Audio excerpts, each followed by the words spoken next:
Welcome to Word of the Day. Impartial and just. I believe that this could change. Also an illustrator. I had a poem I wanted to share. Join me today for the poem of the day. Aggressive action against a place or enemy force. Today's word of the day is test. My favorite character that I have written. What motivates me to create? Hunger is seriously one of my favorite poems I think I've Been ever working written. so hard to build this magazine and bring it to you guys.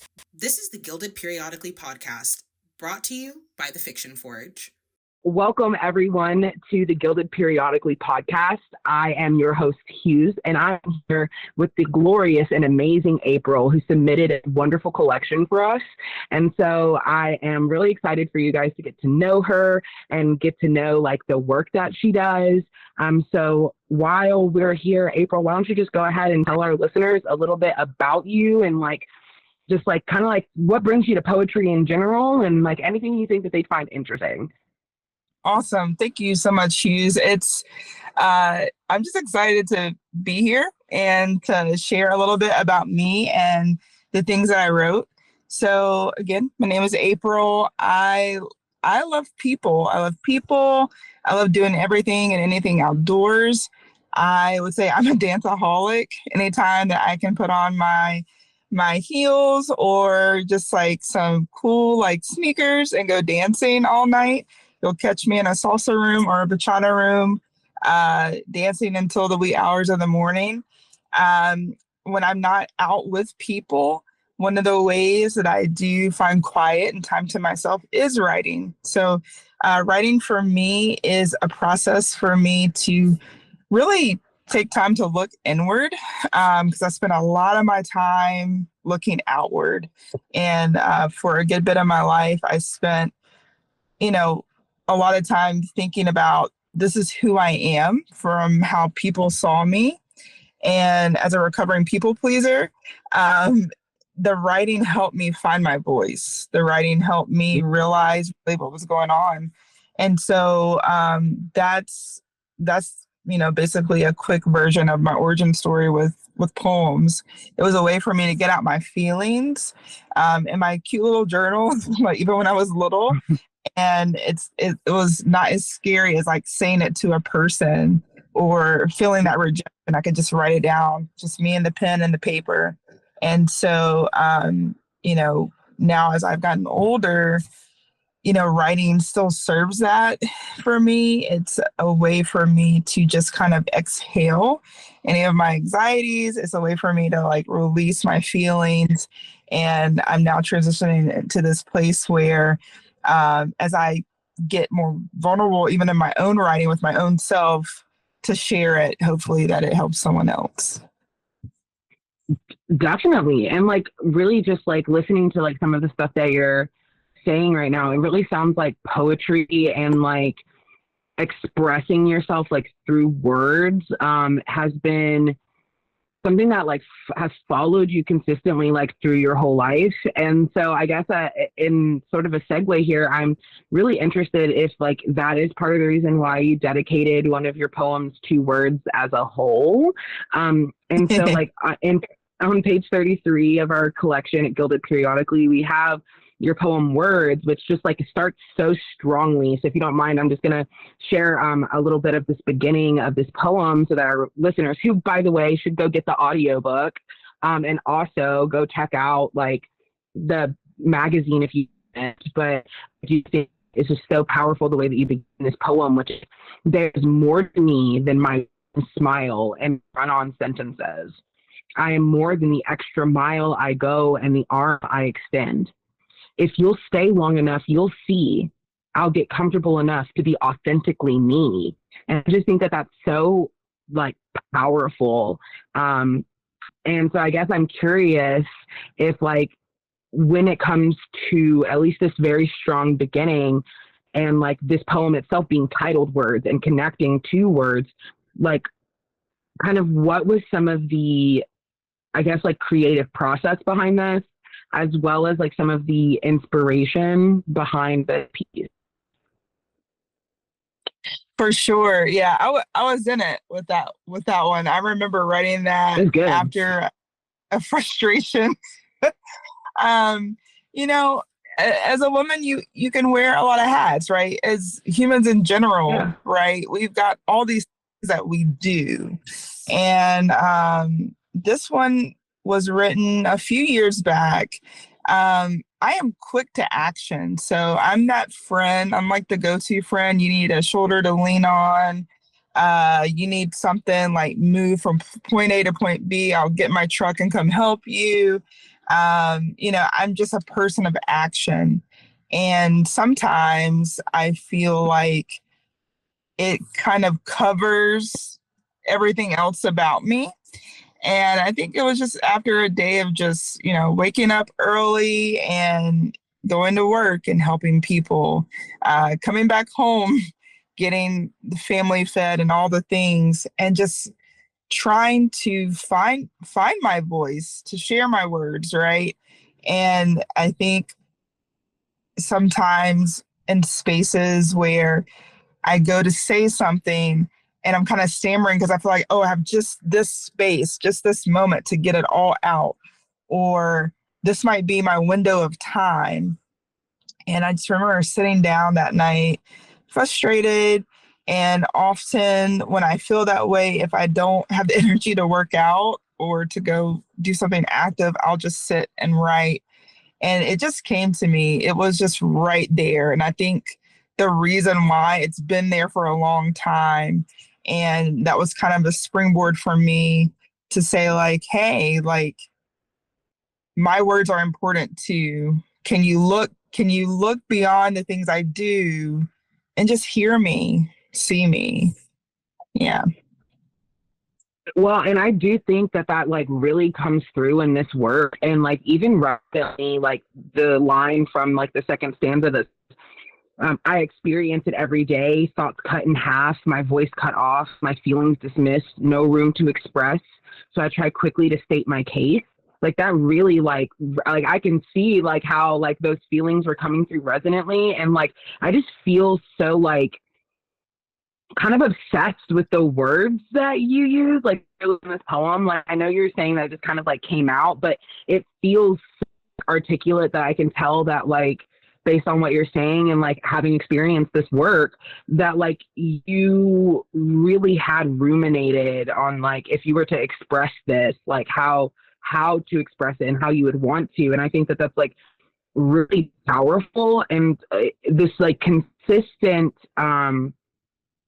I don't want to be like vocabulary because that makes it sound like you're like maybe like being like purposefully like pompous, but I think that you just have a very strong like understanding of communication and like a very like complex vocabulary that I feel like comes through really like articulately, because like you use like it's not like you're using like super like long or like metaphorical words. Like your poems feel very like to the point, but it's the way that they're to the point, that the dialect and like the diction that you use feels so specific that it's like a very consistent like through line in a lot of your poems. So do you feel in regards to like the way that you express that you are very specific with like your work, not just in your poetry, but your day-to-day life and how you communicate with people as well? Yeah, that's so interesting that you say that, Hues. I find that when I'm with people, I'm typically like, in the South, we kind of have the saying like beating around the bush, And my friends, of course, they're like, get to the point, get to the point. I'm typically the person who's like circling around, or another example would be like the whole like sandwich when you give constructive criticism, like say something sweet, put the criticism in the middle, and then end with something sweet. That's usually me with people. But when I'm writing, I think I feel safe enough to just really say what I need to say and how I want to say it.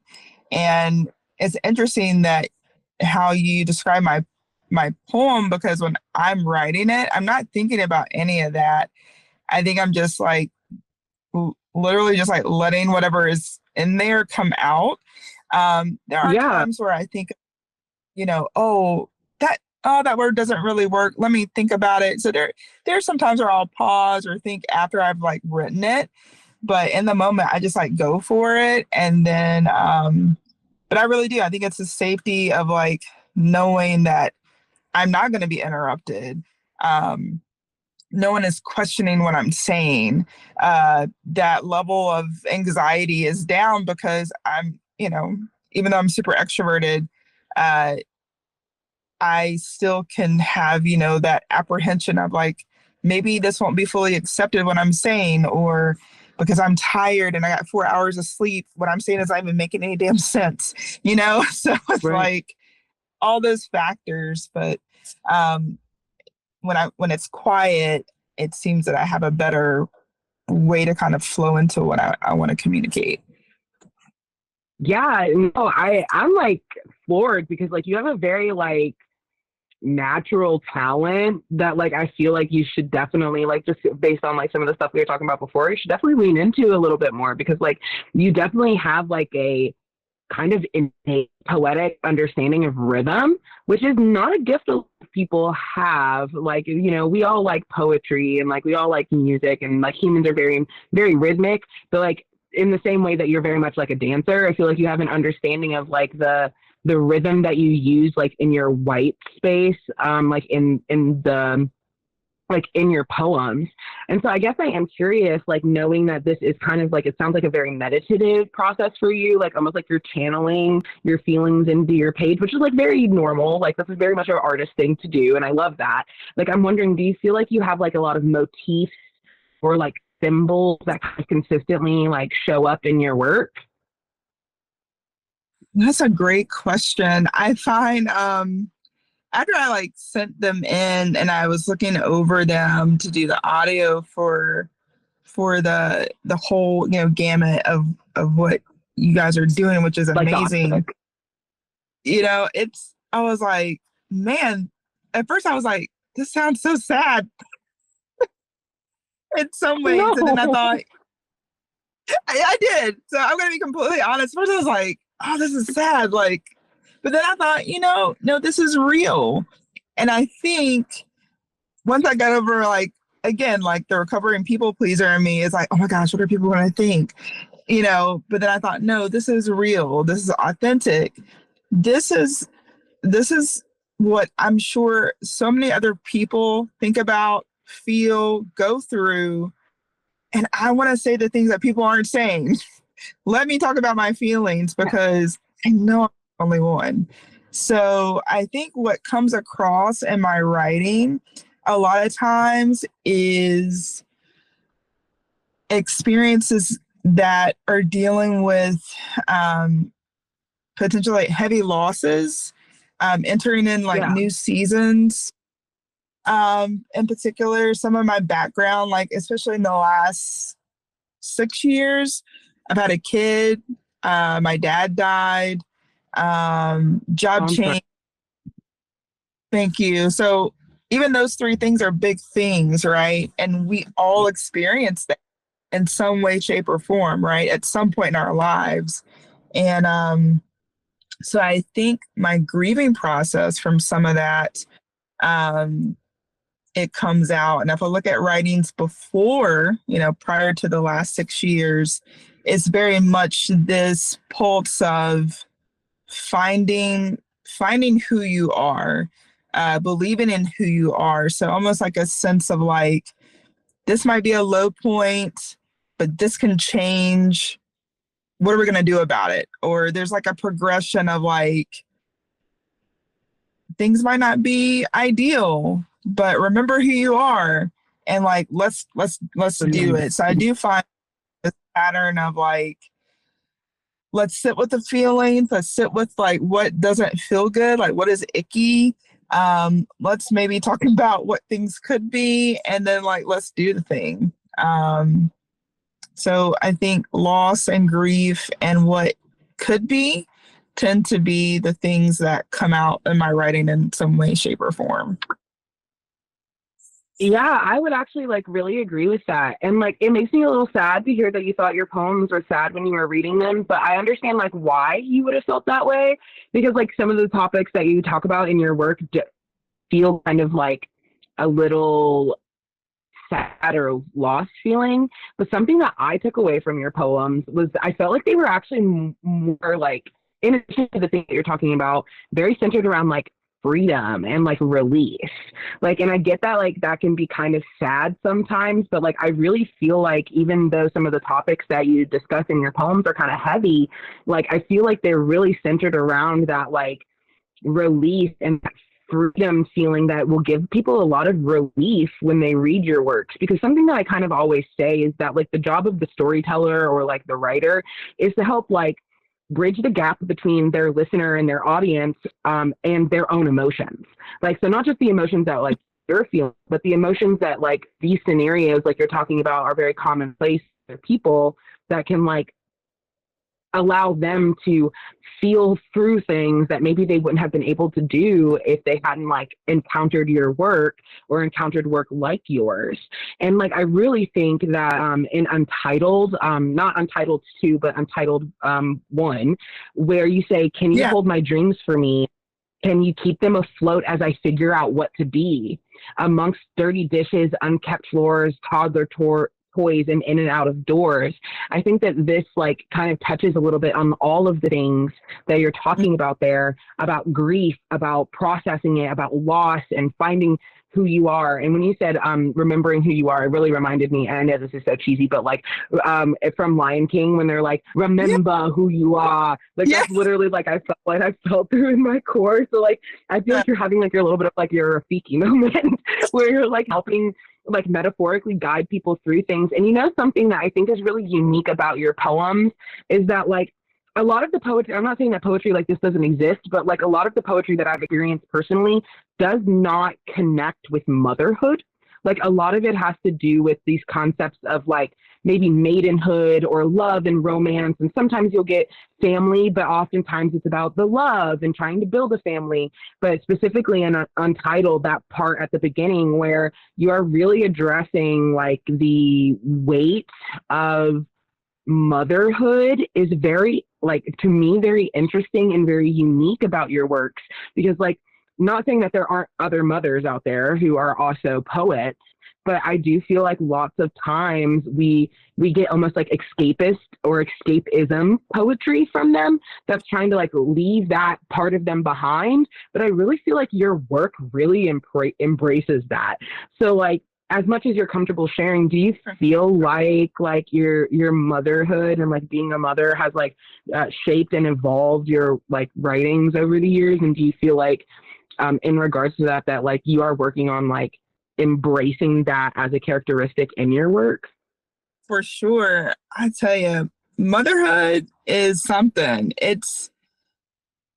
I firmly believe that motherhood is probably will be like my greatest joy in the totality of all things. Yeah. It will also, it's like the both and, right? But it is also my Achilles, heel, so to speak. Like it will bring you down. It'll bring you down. But that is, I think once I realized, like when Kaya was like, actually, I probably should scratch that and just say when my daughter, I just thought about that. That's okay. I'll make sure to put that as a note for the editor. Cool. Yeah.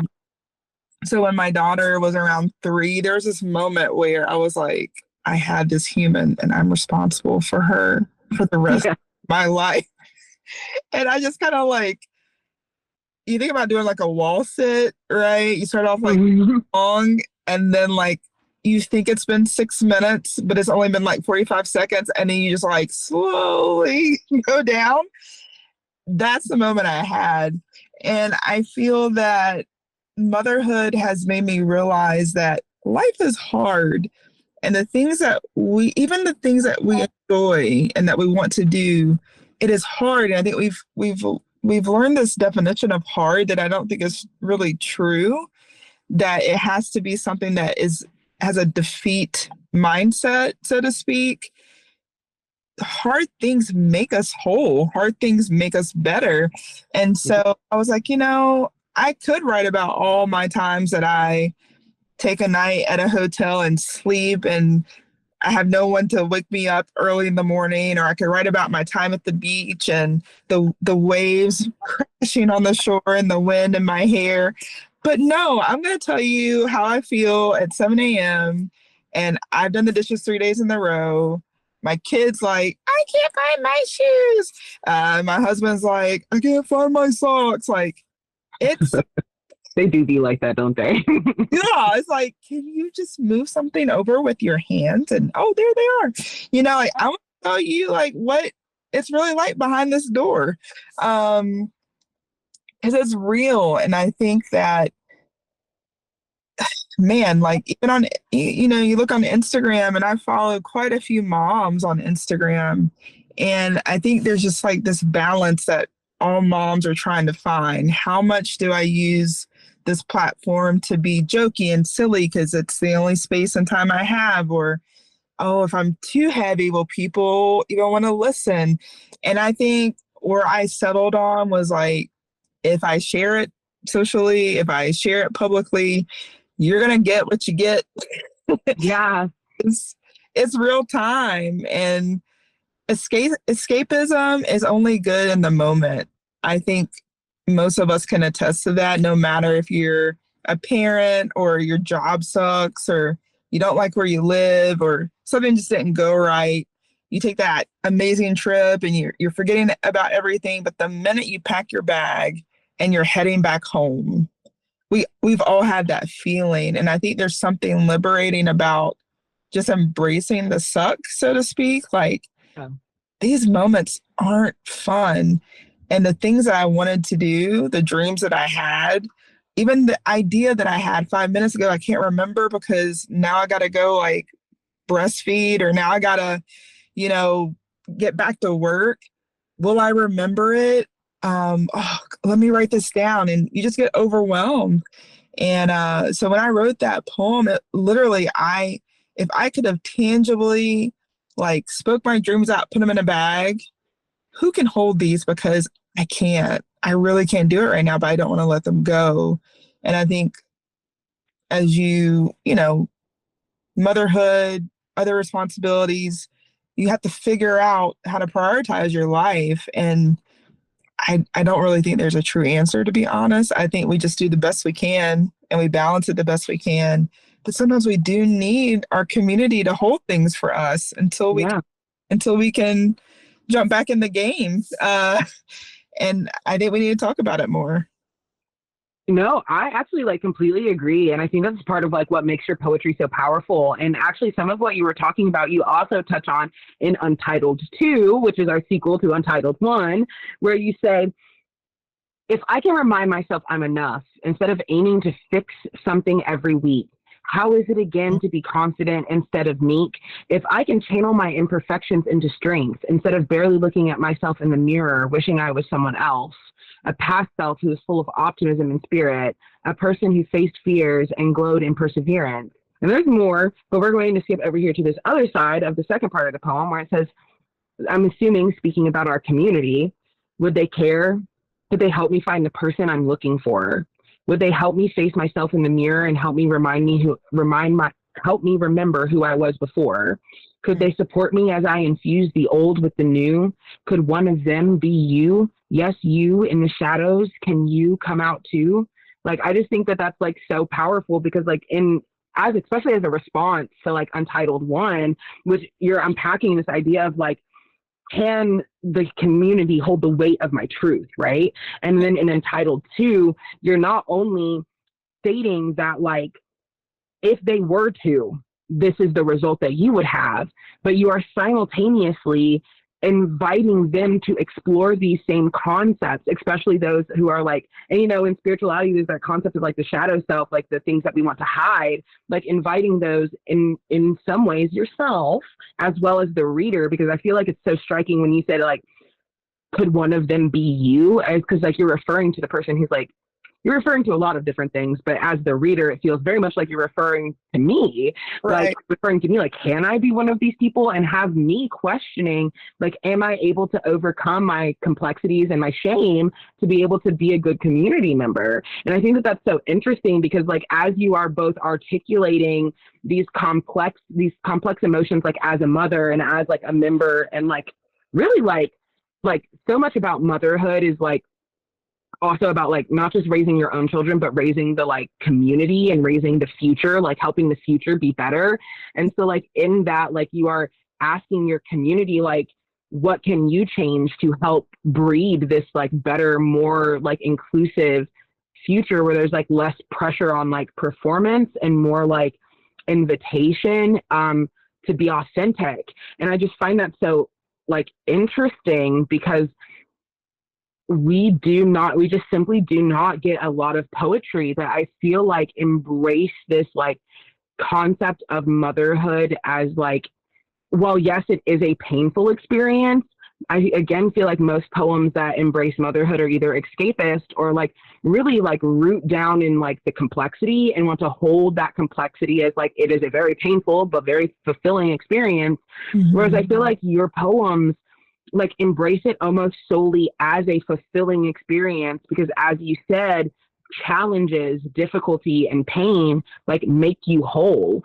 So I think it's really unique the way that you are able to like differentiate from those poems that are very much about the balance, where yours is saying it almost is saying like the only way that that balance can be found is through like external support and other people doing that like external work. So I guess like to kind of like segue into like a question, I am curious, like, do you have like any like societal or artistic movements that you find yourself very inspired by that like is part of the reason why you like invoke so much encouragement for change and growth like in your poetry? That is a great question. To be honest, I feel so busy most of the time. I would say I don't really follow a lot that goes on in a communal way. So there's probably a few followers that I kind of pay attention to on Instagram where I see that they're doing the communal work. So like community gardens, or let's kind of raise our kids together and make sure everybody has what they, have what they need. I think at the core of me, if I were born in any other time period, I probably would have wanted to be born like in the 70s and just had like this huge like plot of land and just build houses on it and everybody just has what they need. I'm a big advocate for taking care of everyone, and there's nothing wrong with, driving yourself to be super ambitious. I think we need a little bit of everything, right? At the same time, I think it's really important that life is better connected. And we have a lot of us ascribe to certain religions and spiritual practices. And for me, instead of bicker about what is right or wrong or spend all my life trying to defend what I believe, I'd rather find the common values together and say, this is my neighbor. Man, their kid, I love that kid, but that kid is something. Let me go and make some dinner or get the kid out the house for just a little bit. Even that one act of kindness makes a whole difference. Or just seeing someone who needs that one little push to get where they need to go. And I firmly believe how we get there is we have to figure out how to love ourselves first. So I'm very much on that journey. Like I said before, I'm kind of a recovering people pleaser, so to speak. I'm extroverted. I'm a social being, so I'm very outward focused. And I am doing the work to turn all that love inward. So then I can understand more of how to then give that and then connect it to another part of the community. And I think if we can all figure that out, we would be surprised how valuable that would be for each other. So I do like this call and response that does sometimes come out in my writing. Is also probably deep bedded emotions of wanting to see that in our world. I don't think I intentionally go to write about it, but I think like we've talked about what tends to happen when I sit down and write, everything that I'm feeling, it comes to the surface. So no, I actually would say that I know that you're saying you're not doing it intentionally, but like you almost verbatim quoted like on page 38, like out loud just now quoted the end of the poem Untitled 2, where you say, lift up your eyes and see yourself in the mirror. Take a deep breath and give yourself time to recenter. Be patient, bold, and do not fold. For if you can face yourself and remember you're worthy, then you can stretch out your hands and others can help tell your story. And I think that that's so crazy because I know that you do not have these poems in front of you. I don't. And so like, I love, like, it is so clear. Your voice is so clear in your writing, and your like societal influences and your community driven nature just kind of comes naturally out in your work. And so like, I will say that like, and I already felt this way, but I do think that you deserve to hear that, like, your poems are some of the most authentic poems, especially now having met you, that I've, like, literally ever read in my entire life. And, like, I went to school for this shit, so I've read a lot of goddamn poetry. And so, like, I definitely, like, really do, like, see that influence. And so I guess, like, kind of shifting gears, your final poem in your collection is Could You Figure Out a Way to Hold Me? So I was wondering if you could kind of talk a little bit about maybe like your experience writing this poem, as well as like maybe what inspired or influenced it. For sure. Yeah, that one I was like teetering, like, should I share this one? I don't know. I would say that one. So the inspiration behind this poem comes from various relationships in my life. So my partnership with my husband, connection with close family, and connection with close friends, right? I'm that person. I have a hoodie that says free hugs, and at the bottom, you just have to ask. I am a touchy-feely person, and over time, I've learned to be more intuitive. You know, I'll ask, like, I tend to ask, like, would you like a hug? Sometimes people just run and hug me, and I love when that happens because I love hugs, right? But there's something about having, you know, that embrace when we are in places that, whether we feel uncertain about ourselves or we don't really have our mojo, so to speak, like just something is adrift, something's just not right. And so I would say with the grief process for me, I lost my dad unexpectedly, and I'm the oldest of two. I have a younger brother, and I tend to be the one that will be like, okay, this is how we're doing it, and this is what we're doing, this is what we need to do. Having that more of a nurturing, like guiding, like I'm going to kind of take the lead. And sometimes that can be lonely. And to my own, you know, to be transparent, a lot of times when I'm in that mode, or if I am weighed down emotionally and I'm not quite sure what I'm feeling, it is hard for me to ask. It's hard for me to ask certain things, especially something like, can I have a hug?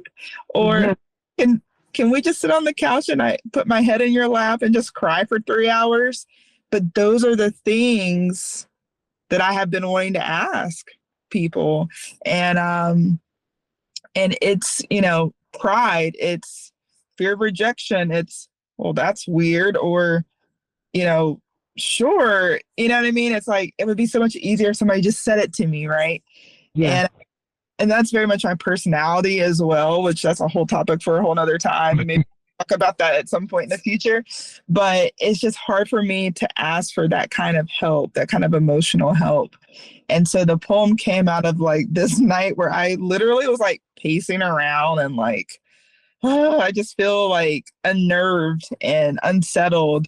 And then also just from moments of the years, right? Just moments of like, I just need someone to step in and wrap me up. Almost like that surprise hug that hits you out of nowhere. You know, somebody just runs up, you don't see them coming, and they just squeeze you tight. Yeah. It's like, I got to figure out how to ask for that. But until then, I'm just going to write about it. And that's... No, I relate to that so much.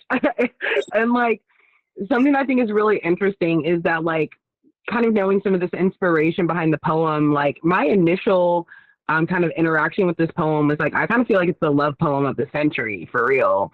Like, I really feel like it touches and it itches all of the parts about unconditional love. And it's so short, you know, it's like only 1, 2, 3, 4, 5, 6, 7, 8, 9, 10, 11, 12, 13, 14, 15, 16, 17, 18 lines.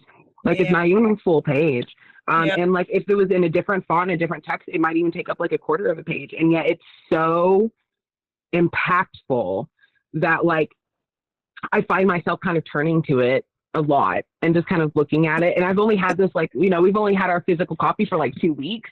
And like, I've just been like, it's like one of the pages that I turn to, actually, so much so that you can see that the glue is kind of coming off, even though like I just made this book. It's like, it's really durable. I just was being really rough with it to test it. But like, it just like opens on this page a lot. And like, I find myself like really listening to it and resonating with it a lot. And this is like kind of an ironic thing. I don't know if you're into numbers, but like it is on page 39, which when we like make that smaller, it's 12 and then 3. So like 3 is the number of community, love, connection. And I feel like this poem kind of landing very ironically and unintentionally on a page that has the power of the number 3, like really encompasses like very truly like the love of oneself and understanding its desires in order to like the unconditional love of oneself in order to unconditionally love another.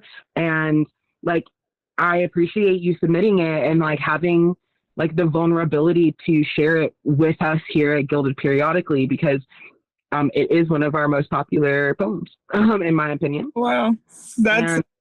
I'm speechless. Actually, I say that's, wow. Thanks. Yes. No, of course. That's something. Well, my final question for you, like that's something that I would like wonder is like, so in our close here, if you could leave our listeners with one thing, just in general about like the writing process or a theme that comes in your work, like if you could leave or tell them one thing you'd want them to leave this podcast with, what is it? What would it be? The one thing.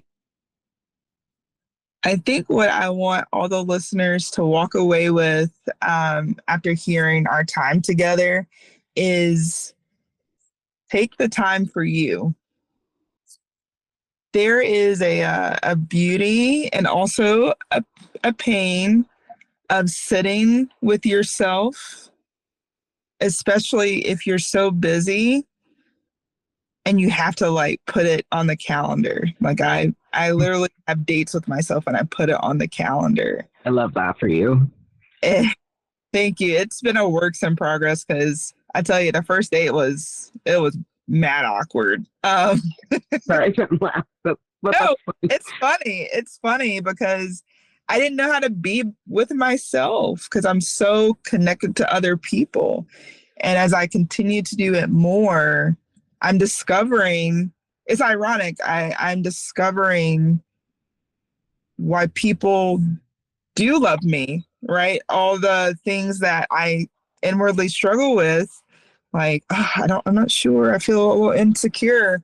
The more I take time for myself, the more I can see clearly. So I would say to all the listeners, take the time for you, because when we do that, we open up our world so much more for the people that matter to us.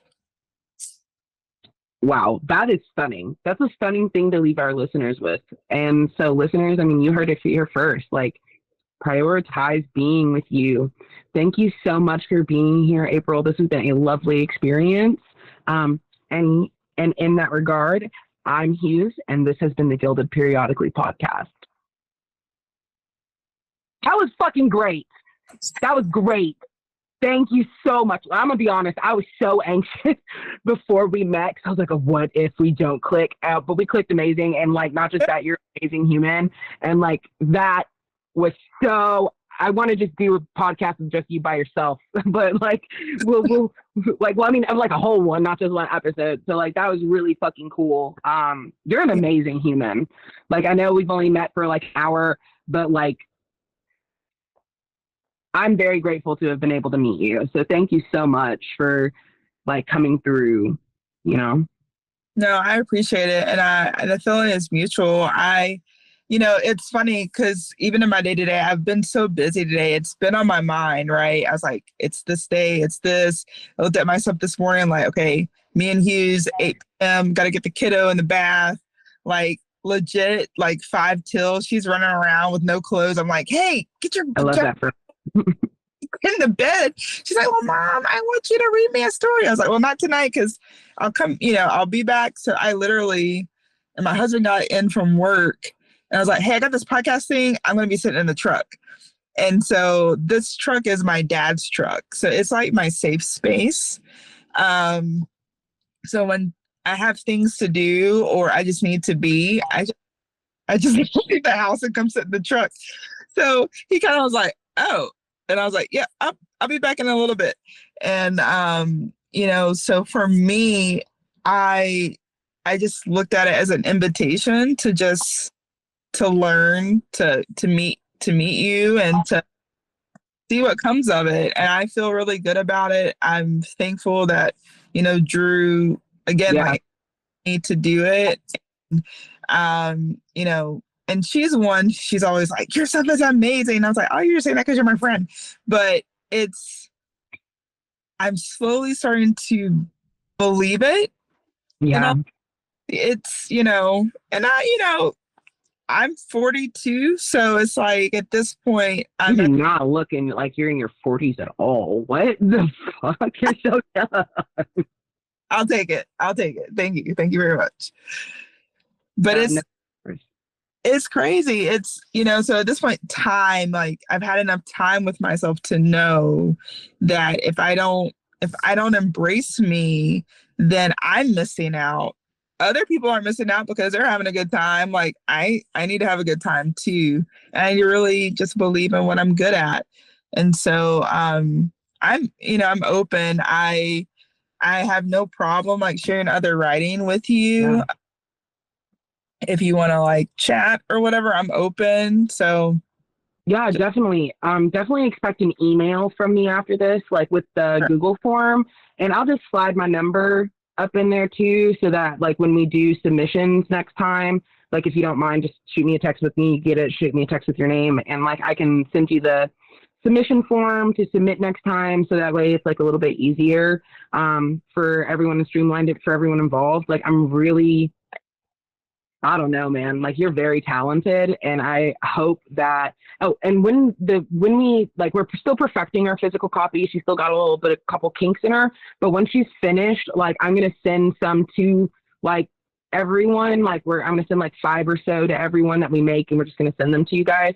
So when I send them, I will also send you some as well, so that you can share them with like your friends and family, and at least have a copy for yourself, because like there's nothing more amazing than holding your work published in something of your own, because that's really like seeing the digital copy. Yeah, it's real, but like when you hold it as like a book, it's like so different, I think. And I think that everyone like deserves to have that. And like I really appreciate you coming on to the podcast. And like if you ever want to do like a larger collection that's like a solo collection, like and it's in your spirit, it gets laid on your spirit to do something like that, please think about the Fiction Forge and consider submitting to us, and maybe we can get you like a whole solo collection together, because like I do believe that like you're really talented and like deserve it.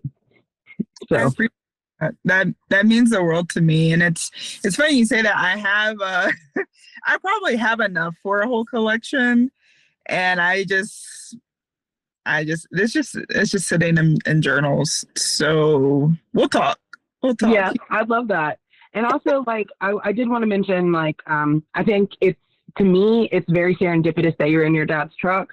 I lost my dad 8 months ago. It was not sudden. It was very slow, but I am glad that he is no longer in pain. So like, I didn't bring it up in the podcast because I wanted to center you, but I really do understand like what that's like and how difficult it is to like, it sounds like you were like kind of close with your dad. And so I was pretty close with mine too. And so like, I really do understand like that loss. And so when you were like, yeah, and I'm sitting in my dad's truck, like it was very like, I don't know, I had a moment where I was like cold chills because I was like, that's crazy. Like, so I feel like our dads definitely were very much like, hi. And I mean, I don't know if your dad was a poet, but mine was. And so that's actually kind of like a big part of the inspiration behind me starting the Fiction Forge and pushing for Guilded Periodically, is that I wanted to provide a space for everyday humans to be able to be published, because something that is very important to me about my kind of lore and my dad's like history is that my dad was like a blue collar HVAC man. He worked every day of his life. And actually, it's my opinion that what killed him was retirement, not all of the things that kind of really did take him.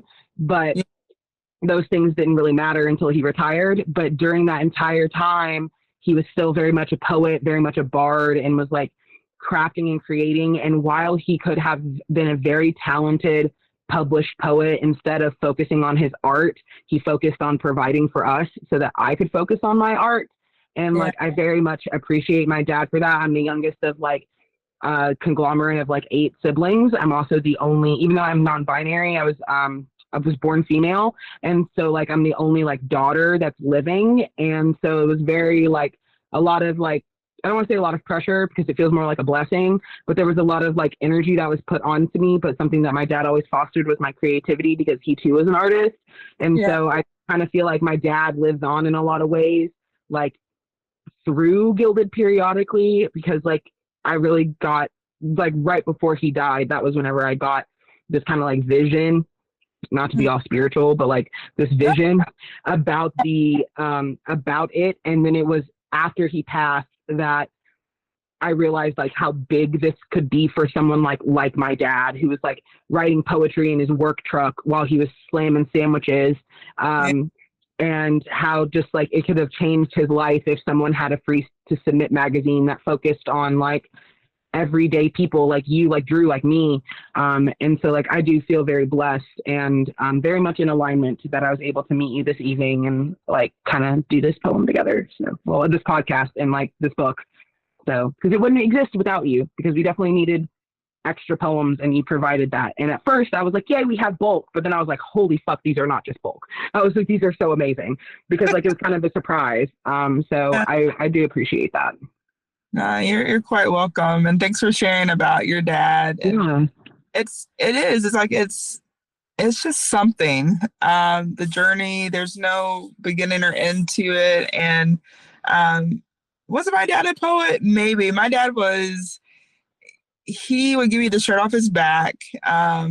Functional alcoholic, but they grew up tough. Yeah.